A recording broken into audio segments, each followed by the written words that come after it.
Akudyiwa rinopisa ndadzoka manje muri yeZimbabwe. Aiwa apa ndopati ndoti manyama amire nengotirongo chacho. Right. This is actually good news. Mamira ita zvinhu kozvinezvi because Advocate Nelson Chamisa vari kubatika mu UK London vari kudedzera inonzi round table ndoye vari kudedzera paLondon ipapapa ende chinhu chiri kutoitika zvamanje manje munhu atolendawo. So according to him vanga vachizivisa vachiti fellow Zimbabweans in the United Kingdom, over the next few days I will be undertaking a diaspora citizens consultation engagement and listening tour across the United Kingdom. This tour is an opportunity to hear your perspectives, engage on the challenges and opportunities facing our nation, and strengthen the vital partnership between Zimbabwe and its diaspora. I invite you to join me at one of the following engagements: London, Thursday, 5 p.m. Manchester, Friday, 5 p.m. Kobe, Sunday, 12 noon. For the venue details and further information, please visit nelsonchamisa.com.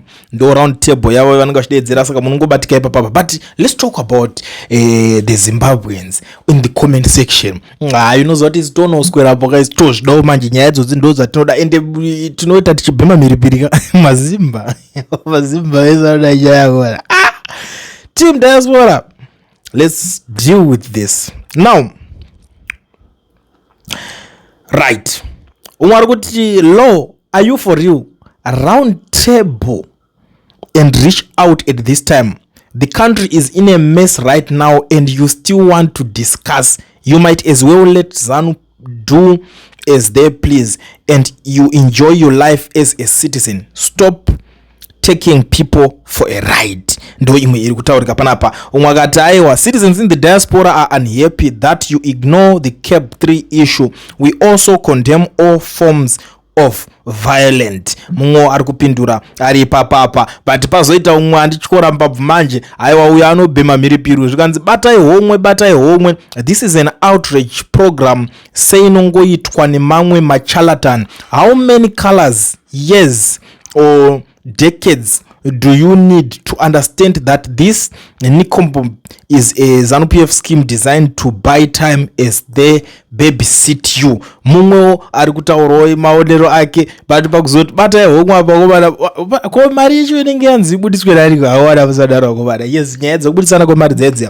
it's something that happened during triple C era. Ndo paibudiswa mari pachiita se pachifundwa political party kuti ikwanise kunge ichiita kickstart ichiendera kumberi, and you know that thing achinombobvira chakamboitika, because if you look at the ruling party ZANU-PF zvinhu zvayo vanozvifanda vega vachitoisa zvigananda zvavo zvinotoya zvichifanda vachitoita madhiri ekutoriska nekutotora mari dzimwe dzenyika dzinotorika vachitoita izvo vachiita se vachingoenderera mberi vachingodaro. But kuti uone chinhu chichingosumuka from scratch is something yekuti chakatoshoka even the ruling party. Up to now vanotovhunduka vakanzwa zita rekuti opposition, vanoziva kuti opposition vanhu ipfungwa dzevanhu, vanhu vanenge vadhiniwa, vanhu vanenge vakajamuka. Now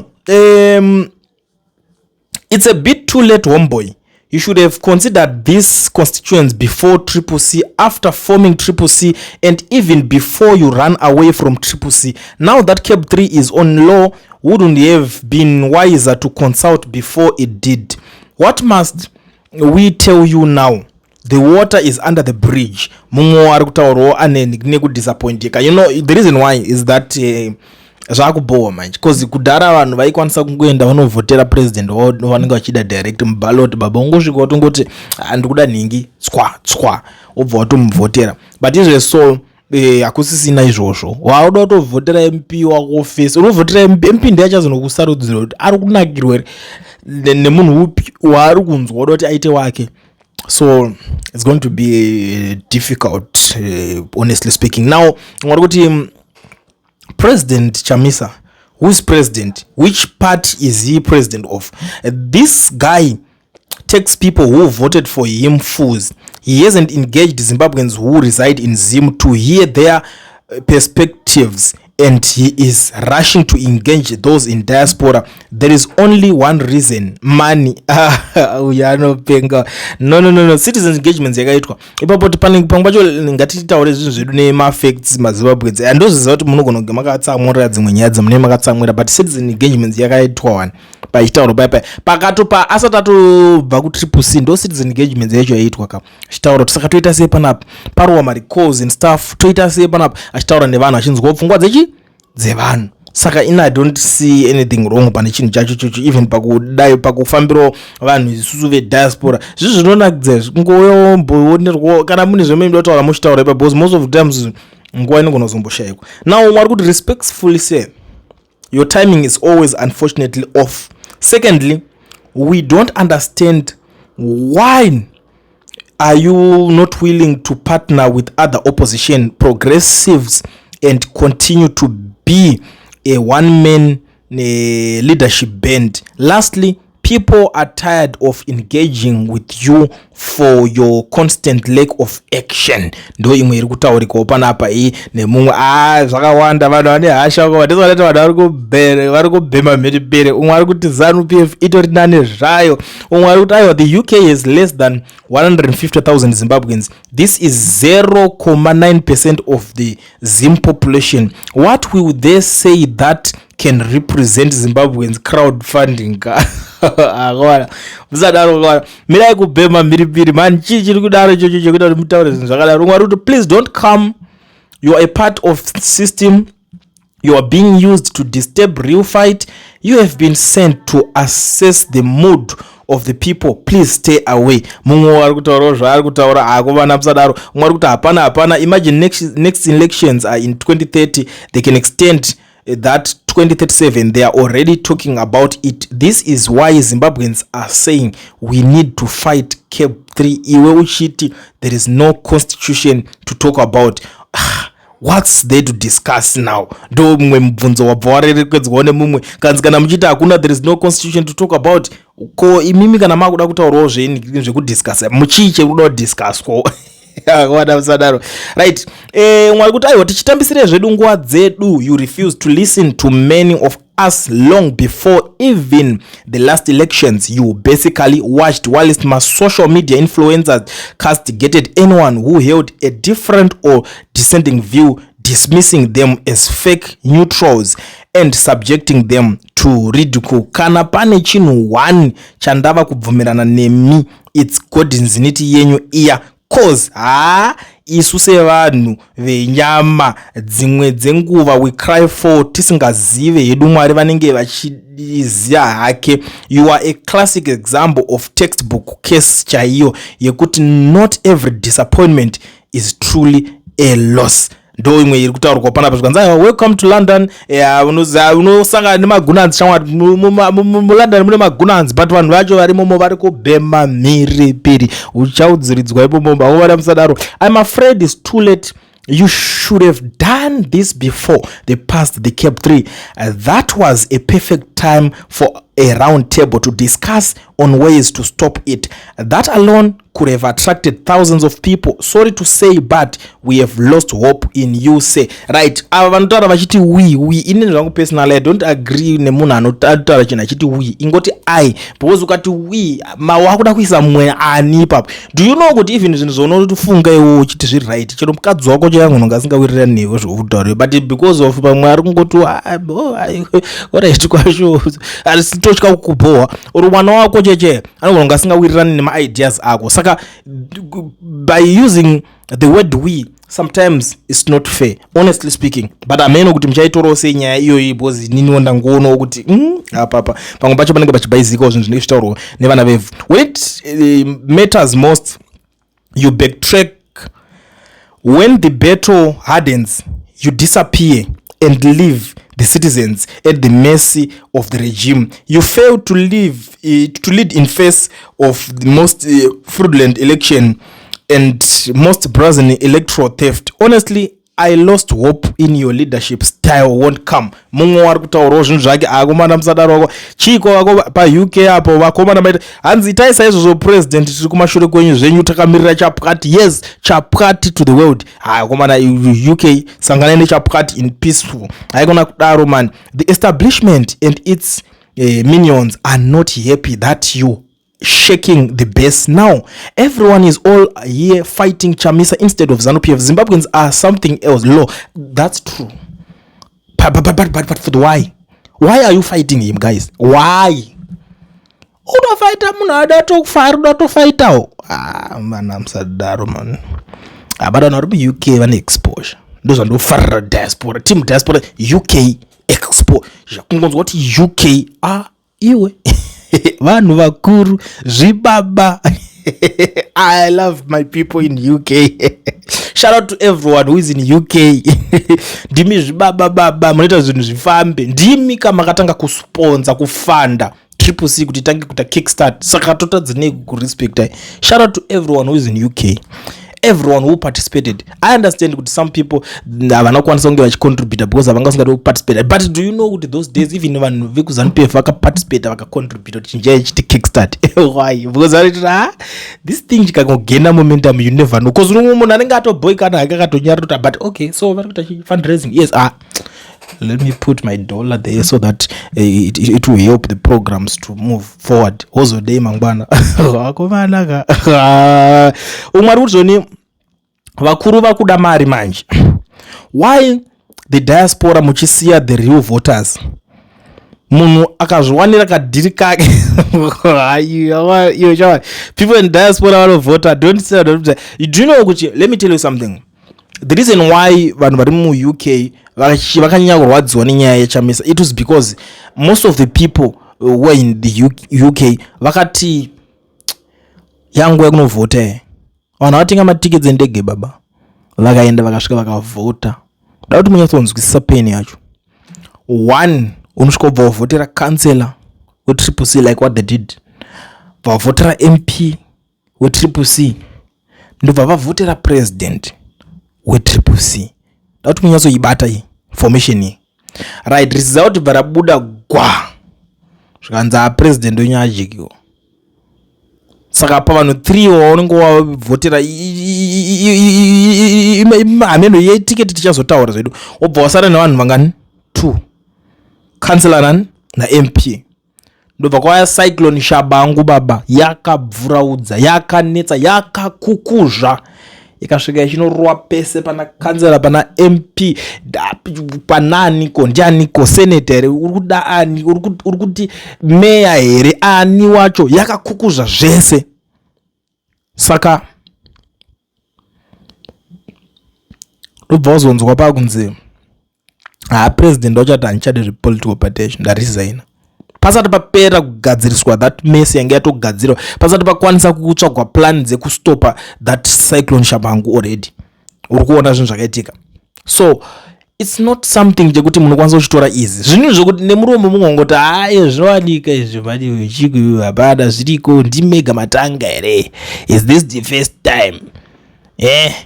Are you the only ones? Ndimega here kutanga urarama, ndimega kutanga utadzirwa here, ndimega kutanga usangana nema disappointments here. But ndoda kuti unzwisise disappointment inenge yasangana nemunhu iye handiti. And disappointment ika usadhibheka kuti munhu pakuuya anomirira ke result rovere ngobva adzokera zvake kuti ndakwenda kubasa zvawanika, but at least ndasiyo MP apindawo muoffice, councillor apindawo muoffice. At least these guys vari kurepresentawo chi kumaraini kwangu.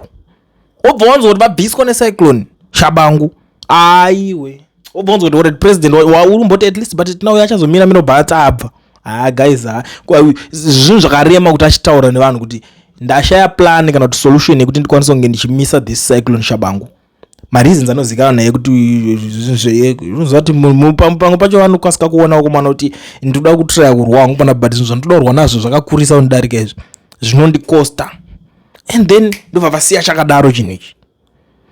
Saka disappointment nevanhu ukanzwa munhu akutaura achita hasha chimbotanga wabvunza because imimi munogona kunge muchingoti hai imimi those guys why muchinyauta chiufunga kuti pain nemunhu iye nemunhu ari paground zvakasi baba munhu ari paground anongoenda kaungosvika kutoti ndavhotera nhingi chaizvo kanzi zvabiwa zvaita sei they don't care because vamwe vacho angofamba netsoka angosvika kutovhota but pane munhu akakwira ndege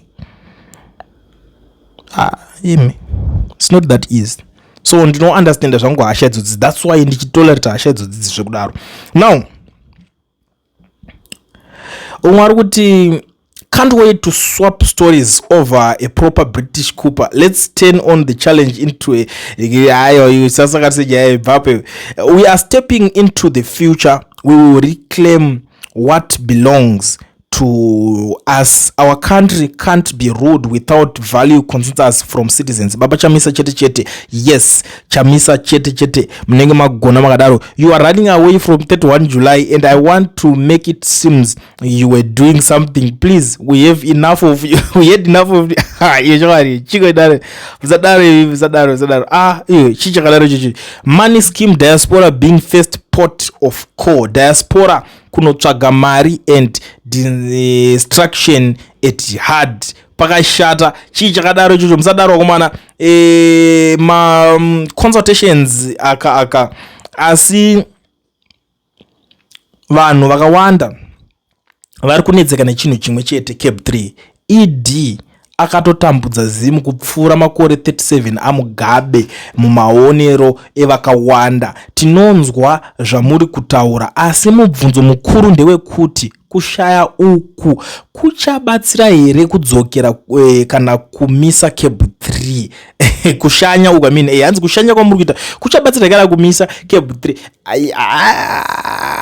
Ine zvangu ndichinzwa Chamisa achikomenta pa Cap 3, the way he was commenting yanga iri different cause yakangoti kuita sei kwacho munhu anongozvininga unonzwa kuti titombomirira Nebukadneza atanga kufura sura ubva utoziva kuti mukoma atanga baba dakutaura chokwadi pafeja muchapanda hatisinotaura hangu zvinhu zvekuti maybe some people will be thinking kuti pamwe ndogona kunge ndadota bias kanota sei atakataura mufesi wayaka achero nestress inombotiza unoteerera soka ubva watanga kuita hope chacho iri riu kuti but ari kutaura manhu ari kutaura something chinomeka sense munhu muri kuzviona.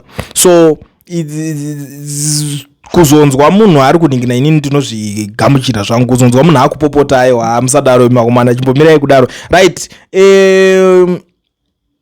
Mwari kuti Thursday kubvira mangwana come on, this is pathetic planning even by your standards. Asi zvangomukira mushoka. Yes, panenge pabhaizika I understand vamwe vanenge vari kumabasa vanenge vachida kuitawo ma commitments because kunoshandwa shift makuseni, shift masikati, shift manheru, shift the next day, shift the next hour, shift the next night, kurova shift after shift. Saka vazhinji vanozojambuka manje ari kushift. It's not good but I hope kuti vachakwanisa kuita something chekuti vanenge vachirova kana kuti vari pa virtual because virtual inokwanisa kunge chibatsira. People must wake up and forget about this guy. He is always diverting attention from real issues. Some are busy at home trying to fix things and there he is flying to London. He is a big traitor this guy. Mumwe ari kutaurawo zvinhu zvekuti amene kuti ukasangana naye face to face unokwanisa kumudzera. Ndakambonzwa umwe achita kuti ndikati ko ukasangana naye face to face unomataura here mashoko iwayaya. Musadaro kumana, musadaro mukuru wangu ava vanoda futi munosvika pakuchembera muchingoita tongombeya pakuda gidi basa. Iwe do your due diligence in vetting people who attend. Chabangu was able to penetrate your inner circle evil intentions. My 2 cents. Okay, umwari kutaura 2 cents dzake ungati pakuzodola due diligence pakutaseko everyone must attend. Guys, let me tell you something. Pfungwa yekuti unokuti ningi mutengesi ningi afana unga achiatenda ningi tukita chinechi nekuti ningi takambomona ari achitambana ningi brain idzodzo dzakasarira kumashure. In fact, let me say it this way, uone pfungwa idzodzo une pfungwa dzakadhakwa mwangu. Sataure uchida kuti ninge afanira kunge ari paposition iyoyo, ninge afanira kunge achiatenda. Munhu wese ngaaatende. Musakundwe kufunga nevakomana vacho zvegananda vano welcome everyone. Munhu wese ano welcome. Gananda hazvina enemy sterek zvekudarwa. Zvoti munhu wese you are welcome. Uya doda zodai yawe zvakazodai yonzi bo tanzwa zvokutaura uya background. Vanhu vouya iwe voungana iwe mochitanga kuitisana yamune muchida kuitisana ipapo, but vanhu vaungana paposition. Saka iwe chimbomirai kutaura zvinhu zvisiri zvokuti hazvizoite yowe tanga wavheta vanhu. Kuvheta kuita seko, musavhetesane nezvinhu zvisina nebasa rese. Uda kuvheta vanhu kuita sei? Iwo wambovhetwa nani anenge ambokuvheta iwo? Ndo zvinhu zvinotichida kuti tichibvunza kuti ungavheta vanhu vari kuatenda kuti unovavheta sei? Tora munhu wese maenemy. Ita Jesu aingotora aitoti chero uyai mese makaneta vakaremerwa vanobohwa vanopenga vacho futi zvese zvakadaro, panga pasina kusarudza. Same as zvigananda, they don't choose. Bozo kuti ndaiko kuwana kumedza kapontotobuka pamwe panapa ndatorwa panapa. Zvakaoma. Now more than I understand your cycle of fooling people, there will be a special place in hell for people like you. You have done enough damage as it is. Aizve vamwe vakutoti hanzi kune nzvimbo yako yakakumirira kugehena, akwana musadaro imimi kai makuda kuvhurira Chamisa bhaibheri. Imwe dzimwe nyaya dzamunotanga vanhu vamunoda kutanga ndeveumambo, moda kutanga vanhu veumambo momuvhurira bhaibheri. Tinoswera panapa manje mukazoda kudaro tikararira futi panapa tichingoudzana nyaya dzebhaibheri. It's better to remain quiet. Sometimes zvokwanisa kubatsira izvozvo. Handisipo hangu pakutaura zvinhu zvakawanda kana kuti sei, but ndiri kutotaura kuti it's better to remain quiet sometimes, because pane zvimwe zvoda kungotanga munhu uchimutanga uchimuita sei, uchimuvhurira bhaibheri rechiko ramunoziva. Right, wanzanzi pafungwa bag up. Iwe chimbomira iwe chiko iwe dai wakutaura kuti pafungwa bag. Wanzi pafungwa bag up rema pounds baba, asi zvichapera hazvo because amungarambe uchingoitisa vanhu uchingobudirira pose kuti kudaro nhaye mumwe ari kutaurawo zvinhu zvake. Yes, umbowo manje panenge pasina. Ndakambonzwa umwe, let me tell you something guys. Panomwe akambotanza Chamisa akatengwa akapuwa mari akaita sei nezvigananda. Ndakati vanhu vaya vautaura akamupa mari wacho ndiani chezve, because I know them, those guys they are very stingy. Look at what is happening right now. Whitney Uchache is the biggest blesser in that political party. Ari kupa vanhu mota mari kuita, but andoti akatokupa ano poster wazotaura kuti iwonzi iwo akapuwa mari behind the closed doors. Nani anenge akamupa wacho behind closed doors? Ndiani akamupa that money? Because you can't move around uchiti wakapuwa mari behind closed doors. Nani? Hapana, hamuchakwanisa kuzvitaura takapuwa nani mari yacho. So it doesn't make sense kuti munotaura kuti munhu akapuwa mari behind closed doors. Right, and mumwe ane matauriro ari kuita panapa ari kuti zvoni ndo mamwe ma-useless initiatives kunge ma-government ministers going on a joyride on a Zimbabwe for a relaunch in the UK. What do you intend to achieve? And mozodi nazvo. We need new opposition leaders. Mumwe ari kutaura maonero ake akutoda new Zimbabwe opposition leaders. Akaona msana chiko iwe chimomisa zvakwana mirai kubhema mhiripiri ndodzima panapa. People come out here to work and provide for their families. Please stop disturbing them with your nonsense. Aizve ndoka zvasvika zvakusvika pakudzanzi vanhu vakaunoshatira mhuri dzavo chimbomira kuva disturb. Akaona msadaro akaona zvikanzi president aiwa chimbomira yakawanda chimbomira izvomatukitsi chimbomira kana kuti chimboverengai matukitsi acho right. Muite action. Hapana chimwe chingataurwe better face to face apa. Ndo imwe nyaya iri panapa. Mwari kuti mazano chimbomiswai musationesa takapusa muchiita madiro nemutemo neupfumi hwedu. We fight you to the core. Ndo imwewo iri kutaurika panapa, iri kutaurwawo. Vamwe vari kuti wafamba shamwari famba wakadaro batikira pa UK pacho. Havasi vese tongorongwe vamwe makatsamwira munhu asi vamwe vachinakirwa nezvinhu zvacho izvozvizvi. Umwe ari kuti who will vote for you constitution yakachinjwa. You said there is nothing to fight for. Chisiyana nesu shamwari, idyai mari dzezvigananda mutisiye. Ndo zvimwe zviri kutaurwa nemumwe munhu panapa. Vakobara ndambotaura ndikati vanhu vemu UK vanobhema mhiripiri. Imbomira izvozvo daiwo vacho kuti mazita anoremekedzeka vanhu ndichazodedzera mazita enyu panapa zvamukutaura. This guy is out there to manage people's emotions through false hope, neutralizing people with verses while behind closed door eating from the same throw. Usadedzeresa, usataure zvinhu zvisina basa rese. Waste of time. Don't give people false hope when you just stood and watched zvigananda zvichisaina Cap 3. You could have gone earlier ku UK ikoko muma higher offices to lobby for them to put stop to Cap 3. You are useless. Ina hate munhu anodza umwe murume kuti you are useless. Iwe imbomira iwe munhu anenge achitonzi baba kudheni kwake makumuti useless. So muri Zimbabwe ndanga ndazonyautaurisa asi nyaya iri panapa idiki panapa.